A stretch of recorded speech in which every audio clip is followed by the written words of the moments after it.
When I trained back in the old days, we didn't do it at all.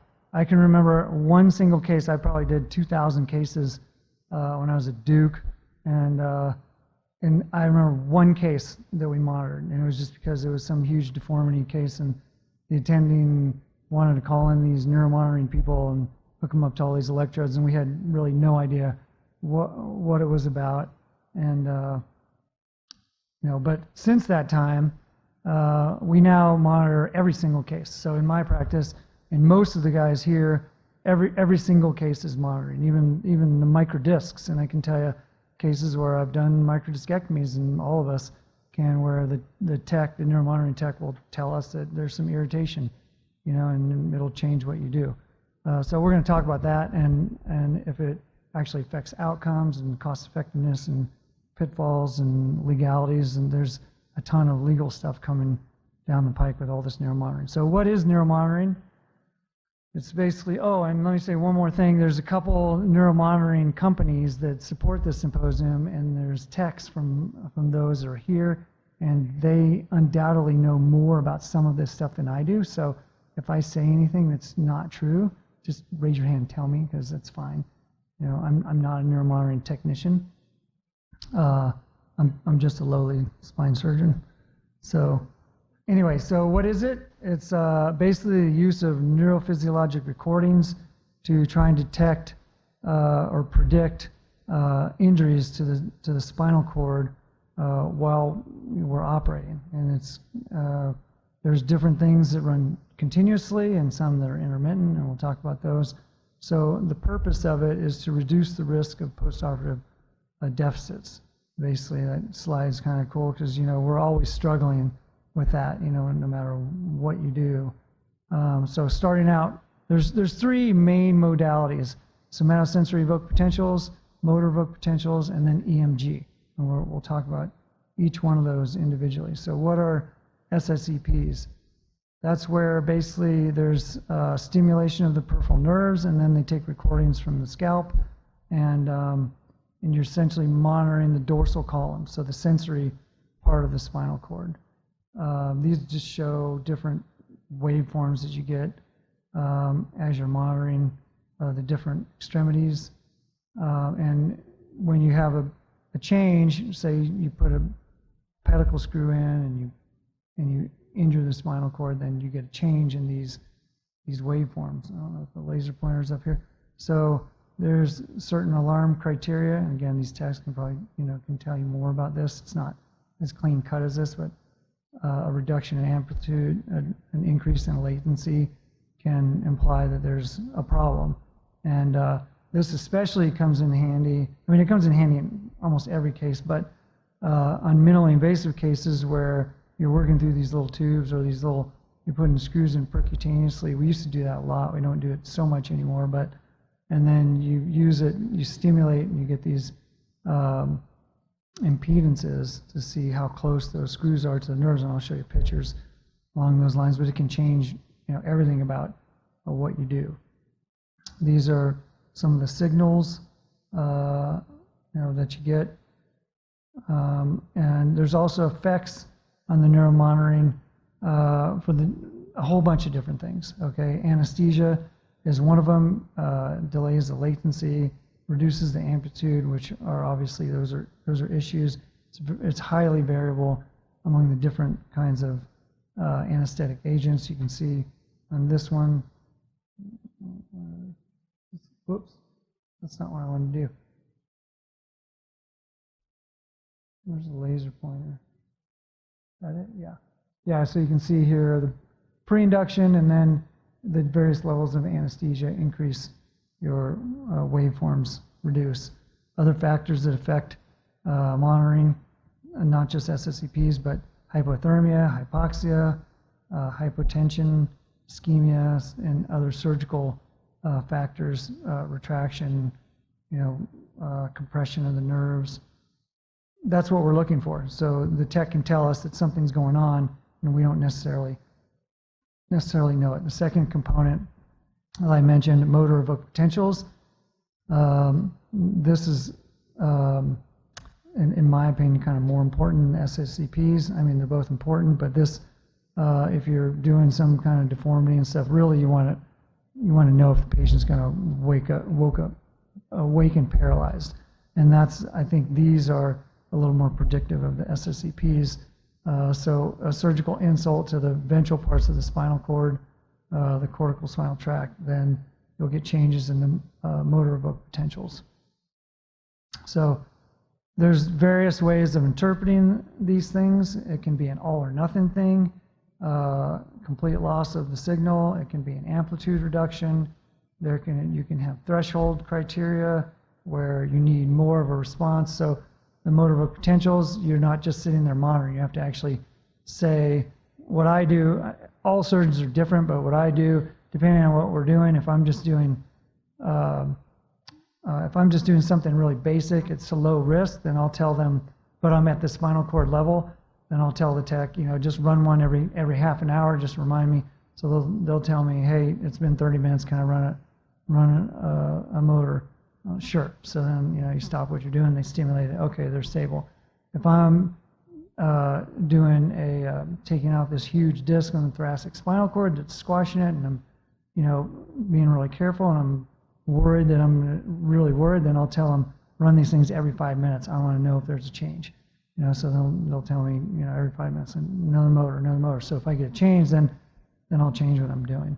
So this just shows some of the motor evoked potentials that when they stimulate, and this is a loss of a signal.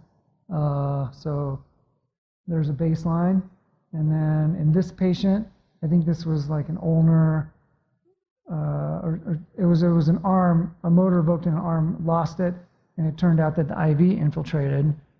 So it can also be other things that are happening in surgery. It's not necessarily just the surgeon is retracting on the nerve too much, or he put a pedicle screw through the nerve. It can actually be something else. The IV infiltrated, and now all of a sudden it's not, those nerves aren't conducting as well. So the tech says, hey, we got a problem. There's, the left arm, and anesthesia starts looking, and they're like, oh crap, the IV infiltrated, and that happens all the time. Or even more commonly, it's just positional stuff. We have patients, laying prone for 10-hour surgeries in the back, and then the annoying tech will keep telling us that, hey, we're losing the signals in the arms again, so they keep repositioning the arms. Well, if that annoying tech wasn't there, there's a good chance that patient would have woke up with a horrible, ulnar nerve palsy, which would have been far worse than them annoying me every 20 minutes, So, okay, let's keep going. Electromyography, that's the third thing. So EMG recordings give you instantaneous feedback, basically. And there's a couple of different ways to do that, and that we'll talk about, but these are all the routes. So basically everywhere C1 to C7, these are all, so these techs need to know exactly which nerve root corresponds to which muscle. They stick it in there and they record from there. We do EMGs. This is a thoracic, T1 to T12. Again, same thing. You got to know which muscles and record from them. I actually have a question for some of these techs. We list like quadratus lumborum and iliopsoas for L1 and L2. You guys actually stick needles in there? I mean, that seems like it's really hard to get to. You guys? Yeah? Okay. Yep. They said they do. Okay. So the different types of EMGs, basically, it can be from surface electrodes, needle electrodes, wire electrodes. Most of them, I think, use needle electrodes. And there's two types of recordings. There's a spontaneous EMG. So if Dr. Nelson is retracting on the nerve too much to try to do his T-lift, then somebody tells him, Alex tells him, hey, Nelson, I'm getting some firing.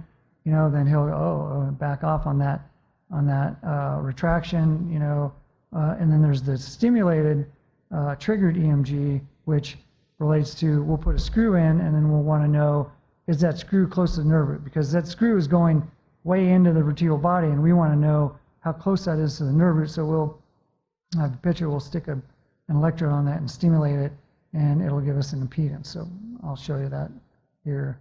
So the spontaneous EMG implies that there's an impending injury, in theory anyway, to the nerve root, that Dr. Nelson was retracting on, which leads to increased finding. It doesn't happen to me, okay, just him. So, and then this, what's the clinical significance? It's proportional to the frequency and the amplitude of, and the waveforms, and it, in theory, correlates with surgical events. So these are spontaneous firing, and these are not clinically significant, okay? But if you get these bursts, then in theory anyway, these are clinically significant. Those are the ones that Dr. Nelson causes, and we got to stop him from retracting on that nerve. He's back there laughing. I'm glad he's laughing. Okay, so that's spontaneous EMG, and what about the triggered EMG? So this is what I'm talking about. This is really important on those minimally invasive cases, but also on open cases too. Every time we put a pedicle screw in, or at least me anyway, and I can't speak for all the surgeons, I stimulate that screw. So you basically so you have the wire is grounded. There's a ground on the patient, and then the wire goes up to this stimulation, this probe, and you touch the probe to the screw. Okay, so and then they send a signal through that, and if you get a really low impedance, let's say you get, like they say it's 2, then you know that screw is touching that nerve somewhere, and it's basically the current is traveling right through it. Whereas if they say, no, I've stimulated all the way up to 20 and I get no response, then that means it's most likely it's in bone and you're not touching the nerve. Now, it's not fail-safe. It can change based on osteoporosis and the size of the pedicles. Sometimes people just have these little teeny tiny pedicles, and we don't have screws that are any smaller than that, so they fill up the whole pedicle. And then it also depends on the location, if thoracic or cervical. When we do cervical pedicle screws, our stimulation, our threshold is a lot lower than lumbar.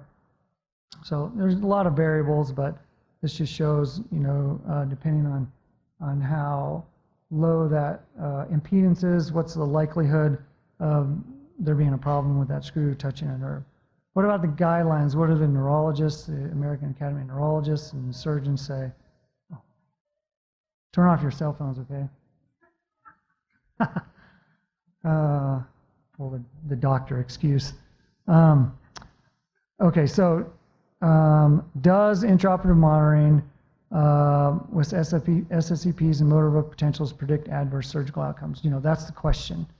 And so what the guidelines are saying is IOM is established as a very effective way to predict increased risk of paralysis or other issues after surgery. So it is recommended that we use these things. It has to be in clinical context. The question is, how do you intervene? There are no studies in humans that have directly evaluated the efficacy of these interventions, which means there's class 1 and 2 evidence that say that it is predictive of postoperative issues and complications, but there's nothing that says the interventions that we do actually change the outcome. So that can be a problem. So they do say that motor evoke potentials more directly monitor the motor pathways, which we tend to be a little more concerned about. It's a big deal if somebody wakes up and they can't move their leg, whereas if they have a little numbness, not quite as bad. This just shows the structures and the various different modalities I talked about. What about the false positives and the false negatives? There's lots of different things. Anesthesia we talked about, various different kinds can cause false positives, neuromuscular blocking agents, systemic factors like that guy who looked frozen, those sorts of things. There's lots of papers coming out on this stuff. Significant changes or loss of intraoperative monitoring data. What does that mean? So that paper looked at 12,000 surgeries. It's class 4 evidence because it's a retrospective review. Instrumentation, placement of instrumentation was the most likely thing to cause a change. They thought that intraoperative monitoring reduced the risk of injuries from basically 3% to 0.1%, but that's very questionable. There's other guidelines that look at this stuff, and that there is, like I said, class 1 evidence that multimodality intraoperative monitoring, including SSEPs and motor evoked potentials, is reliable and valid as a diagnostic adjunct to predict outcomes. Motor evoked potentials are superior to SSEPs for motors, obviously. And at the diagnostic level, it's level 1 and 2, but at the the therapeutic level, not so much. So at this point, the AANS and the CNS, that's American Association of Neurological Surgeons and the Congress of Neurological Surgeons, say that the highest level of evidence published to date is available that suggests intraoperative monitoring is exceedingly reliable and accurate as a diagnostic tool and should be used. But therapeutic, the best evidence we have is level 3. There's insufficient evidence to suggest a therapeutic relationship between monitoring, including all the modalities, and neurologic outcome.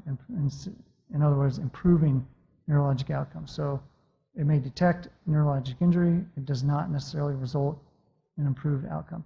I think it does, that's my opinion, because it got Dr. Nelson to stop retracting on that nerve, but it's really hard to prove that stuff. It's really hard to prove that that had an effect and an outcome, because you can do it in rats. You can take, 20 rats and you can drop an exact weight on their spinal cord at a certain height, and then you can treat those rats with, you can increase their blood pressure in 10 of them and lower it in 10 of them, and you can prove that in rats, increased blood pressure after a spinal cord injury improves outcome. It's really hard to do that with humans, okay? Because every single, human that comes in the ER or whatever, or in surgery, everybody's different. Every human is different. Every situation is different. So to try to prove that kind of stuff is just exceedingly difficult. So further recommendations. So this just shows here, there's 2 papers. There's 40 spinal tumors resected with intraoperative monitoring compared to 70 historical controls. They said no difference in neurologic deficit. Same thing, 50 intramedullary tumors used with and without did not result in improvement in rate of gross total resection or neurologic outcome. So, but again, these are, they're not controlled situations like the rat data. What about cost effectiveness? Okay, neuromonitoring is very expensive.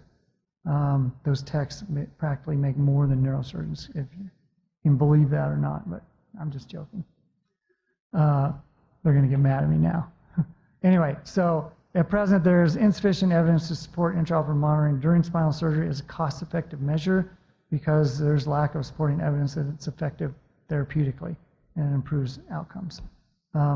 So there are some studies that looked at this stuff, and they said, one of the papers said saving one iatrogenic paraplegic can pay for, thousands and thousands of monitoring cases, okay, over the life of that paraplegic person. On another paper, looked at 720 cervical decompressions without intraoperative monitoring. They did not compromise patient safety, and they saved $1 million. Okay, so there's argument either way. If I were on the table, I would want the monitoring. So where do we go with this? Negligence law. So this is, a lot of this is leading into the legalities of neuromonitoring is huge nowadays because there's all these cases. I do a fair bit of legal work, and practically every case has neuromonitoring in some way associated with it. So Mark Grady said negligence law is fundamentally a creature of technology. So the legalities of it, it's the basis for malpractice litigation, is a breach of the standard of care. Okay, so what's the minimum standard of care? That would be the care that most physicians would provide under the same or similar circumstances. Okay, so currently there is no clear medical standard of care for intraoperative monitoring, but in practice, this is a case, $20 million verdict for somebody who ended up paraplegic. It was a redo deformity surgery. Somatosensory evoked potentials were lost during the case. It was not communicating to the surgeon, and the physician interpreting the signals was not present. So the way this works is basically there's a tech in the room who hooks up all the stuff and runs everything, and then there's a remote neurologist who's watching screens, usually like 5 different cases going on, and they do make more than neurosurgeons because they watch like all these cases and they charge a lot, you know. But so they're watching all these things, and you know, you're assuming they're watching it the whole time. Well, in this case, I don't know, the guy had to go to the bathroom or something, but I don't know what happened, but he wasn't present, he wasn't watching it, it wasn't communicated, and $20 million right there. Now, would it have changed anything? Probably not, right? It probably wouldn't have changed anything if that guy was there and he knew, but who knows? You know, so there has been a huge rise in medical malpractice cases involving intraoperative monitoring. It's used by plaintiff attorneys to prove negligence, and it's used by defendant attorneys to protect their parties from liability. So it goes both ways. So the courts often view intraoperative monitoring as a standard of care, but then, you know, the medical societies and stuff, a lot of them don't. Okay, so the American Academy of Neurology, the neurologists read all these things, they view it as a standard of care, okay, which can be a problem. The neurosurgeons do not think it's a standard of care because, you know, if you go to whatever, South Dakota, you know, maybe none of the neurosurgeons there are using neuromonitoring. Maybe it's not available. You know, I mean, that's not an excuse for not being standard of care if it's not available, but I can just say that there's a huge proportion of surgeons across the country who don't use it regularly. So, you know, again, going back to what is the standard of care, it's what another surgeon would use, reasonably use in the same situation. And there's a lot of people that don't use it. So by definition, it's not a standard of care. Now, they can also pull the whole in that community card. So if everybody in this community is using it and you didn't use it, then that can be, you know, argued as a standard of care in that community.